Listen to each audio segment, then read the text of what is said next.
grief to me is ultimate sadness. Grief means sorrow people have to go through. When someone died, or if someone went through an experience, a really bad experience, they mourn. We will support their grief and do anything we can to help them. Okay. No. No.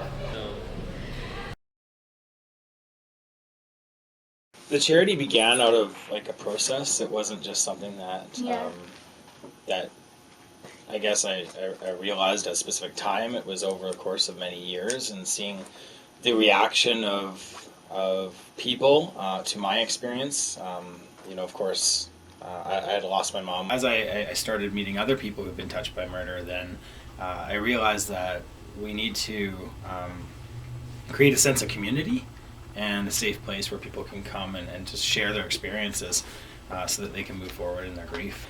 The helpline itself, so we have two different organizations. We have one organization, which is the BC Bereavement Helpline, and the organization has been around for 25 years. We network with 300 groups and agencies in 86 communities throughout the province. The number of calls is fairly consistent with the helpline. We get around 1,300 to 1,500 calls a year, and then the Victims of Homicide program, which is a program underneath the umbrella organization of the helpline. We have served just over 140 survivors of murder in the last 2 years. So it's a good question, because it's easy to use the word support and just say, yes, we need support, they need support. But what is support, right? Like it's for someone who's been touched by, any type of loss is difficult. But when you've had someone murdered, there's different elements there. It's unnatural.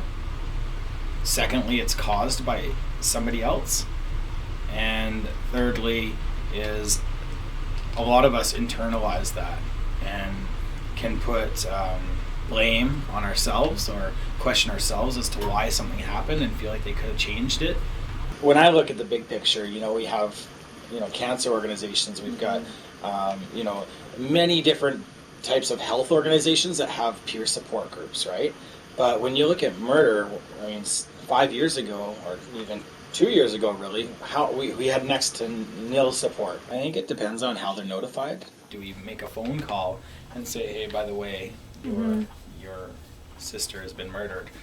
Or are we actually taking the time to address it properly and thoroughly and say, hey, we come to the house and provide someone who actually has experience with that field and say, hey, we're here to give you this news, but at the same time, here is someone else who's been through this, or here is some brochures of an organization that maybe when you're ready to, you can reach out to. So sitting together and trying to understand what the impact and what can we do for communities so that other people can find the support they need. We're here to give you this news, but at the same time, here is someone else who's been through this. That's I think that was the paramount, was creating the support groups, because they didn't exist.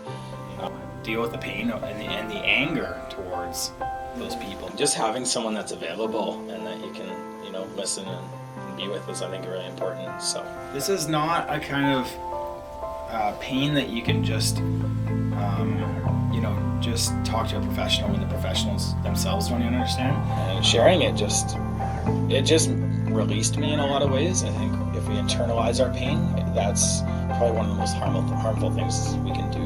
From that moment forward, your whole life has changed, and you can't do anything to go backwards to get that person back. And the coolest thing is, now that we got this organization, it's almost like I don't have to tell my story anymore. It's like I can give a brochure, or I can direct them on our website and say, hey, check this out.